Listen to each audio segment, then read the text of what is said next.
수강생 여러분 안녕하세요. 이번 시간은 새마을운동의 전사에 대해서 살펴보겠습니다. 한국농촌개발운동의 대표적 사례를 꼽히고 국내 그리고 해외에서도 새마을운동을 손을 꼽습니다. 한국농촌개발정책의 시작과 역사적 전개 상황과 흐름을 정리함으로써 새마을운동의 배경은 물론 성과에 대한 평가가 가능합니다. 이를 위해 한국농촌개발운동의 전개 양상을 먼저 살펴보겠습니다. 사진은 1970년대 말 새마을운동의 성과를 해외에 송고하기 위해 대한민국 정부가 간행한 책자에 소개한 사례입니다.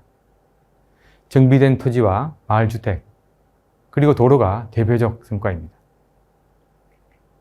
이러한 한국의 농촌개발운동은 독립과 동시에 국가 및 민간 주도에 의해 다양한 형태의 개발운동으로 전개되었습니다. 새마을운동 이전 한국 정부에 의해 시도된 농촌개발운동의 전개 사례를 간략히 살펴보겠습니다. 1947년부터 실시된 농업기술훈련, 1958년 이래의 농촌 공동체개발 프로젝트, 그리고 1961년부터 실시된 재건국민운동은 이러한 연속적인 농촌개발정책의 이력입니다. 이들 농촌개발정책은 한국 현대사의 흐름에 있어 정권 안정을 위한 주민동원의 수단으로 이용되면서 한계를 드러낼 수밖에 없었습니다. 한국 농촌개발정책과 운동의 역사에서 새마을운동의 전사로서 재건국민운동이 있었습니다. 사진은 1961년 박정희 소장을 비롯한 군인들이 일으킨 정변 혹은 쿠데타인 이른바 5.16 군사정변 이후 실시된 재건국민운동의 관련 자료입니다. 왼쪽은 이 운동의 배경이 되는 재건국민운동에 관한 법률과 운동의 성격에 대해 소개하고 있습니다. 그리고 오른쪽은 당시 운동의 성격을 보여주는 카드입니다. 마크를 활용하여 도안한 깃발 아래 제방을 정비하는 모습입니다. 이 부분에서 새마을운동의 이미지도 엿볼 수 있고 두 운동의 연결성도 추측 가능합니다. 재건국민운동의 목적 중에는 서구 선진국과 비교했을 때 경제적으로나 문화적으로나 저개발 상태인 한국의 농촌을 해결하기 위해 지역 공동체 개발 단체를 자발적으로 구성하는 것도 있었습니다. 이 운동을 위해 정치적 그리고 정책적 관점에서 진행한 정부의 재정 및 행정적인 지원이 또한 있었습니다.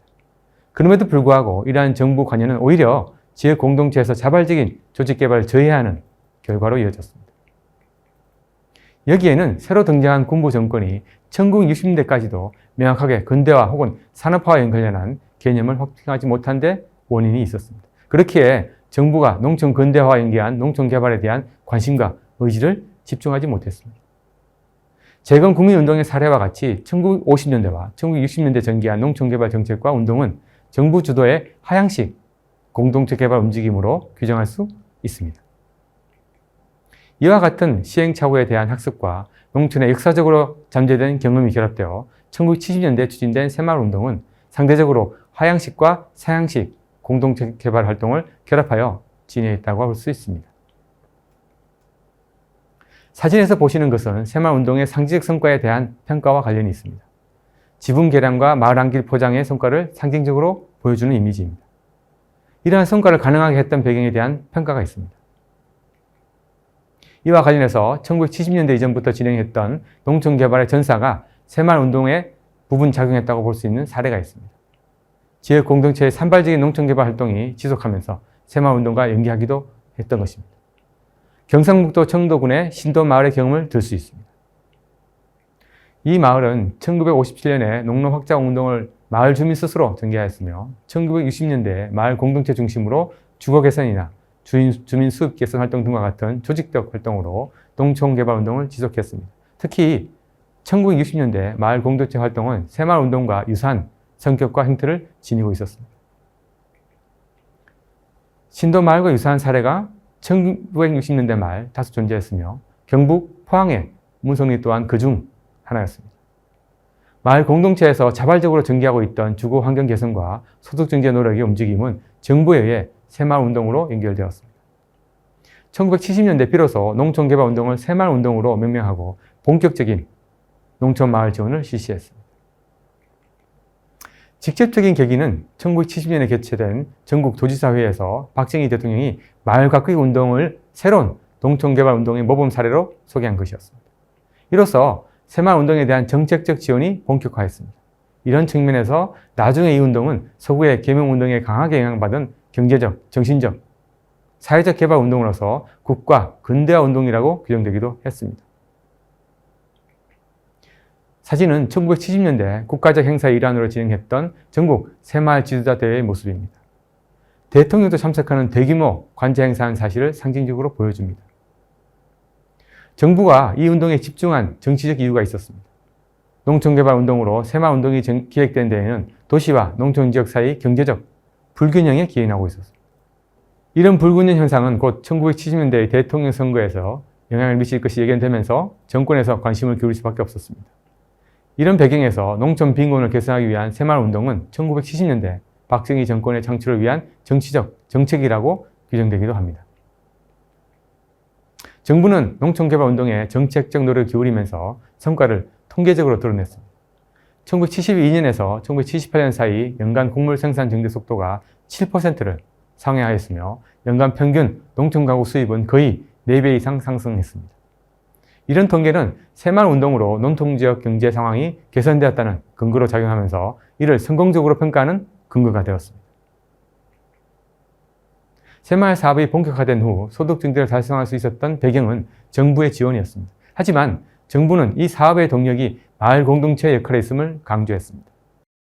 먼저 시멘트와 철근 등 기본 자재의 지원을 통하여 주민의 의욕을 자극하고 마을에서는 지원된 자재를 공동으로 보관 관리하고 앞으로 추진해 나가게 될 마을 사업을 생각하는 사이에 우리라고 하는 공동체 의식이 주민들의 머리에 차츰 생각이 들게 되었고 이념과 같이 정부의 시멘트와 철근 같은 자재 지원이 주민 주도의 활동에 동력을 제공했다고 정리되었으며 자재 공동 보관 및 관리 과정에서 공동체 이익이 발현되었다고 평가하기도 했습니다.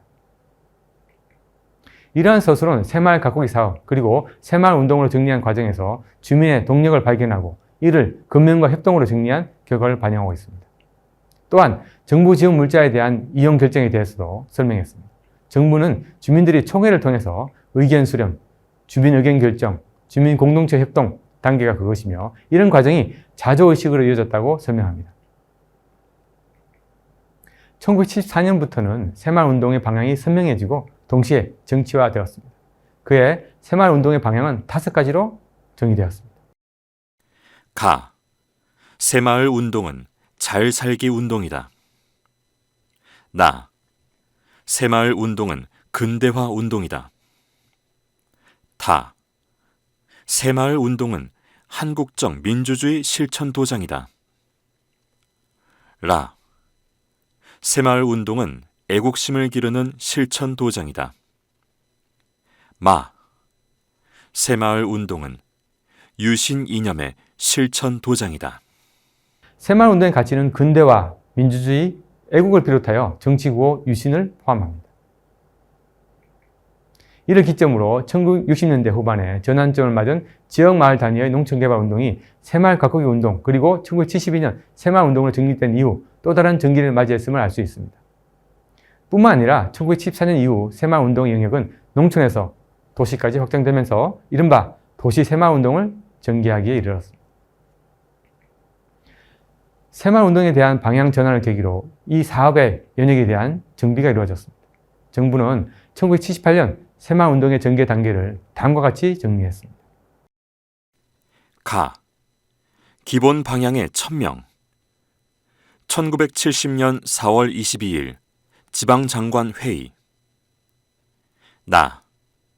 발전 기반의 조성. 자극 점화의 결단. 점화 반경의 확대. 자율 실천의 기반 확립. 다. 자조 발전의 지속.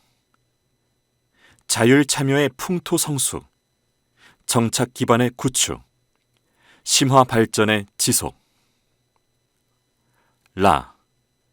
자립 완성의 추구. 자립 완성 단계의 진입. 자립 완성 체제로의 전진. 정부가 정리한 인용문의 내용에 따르면 1970년 박정희 대통령이 지방장관회의에서 언급한 새마을 가꾸기 운동 제안은 새마을 운동의 기본 방향 천명으로 분류했습니다. 그리고 이듬해 10대 가꾸기 사업을 위한 정부의 지원을 새마을 사업에 대한 자극점화로 설명했습니다. 이후 1973년까지 해마다 새마을 운동의 확대를 발전 기반의 조성을 규정하고 다음 단계로 자조 발전의 지속과 자립 완성의 축으로 정리했습니다. 1978년까지 4단계로 구분한 새마을운동의 사업의 성취와 성과를 암시했으며 이를 통해 정부는 지속적인 운동 참여 동료와 성과를 독촉했습니다. 1981년 제5강국은 새마을운동의 정치적인 활동을 전제로 하면서 1970년대 실시한 이 운동에 대한 평가를 실시했습니다. 새마을운동의 성과에 대해 그것을 부정하는 사람은 한 사람도 없다.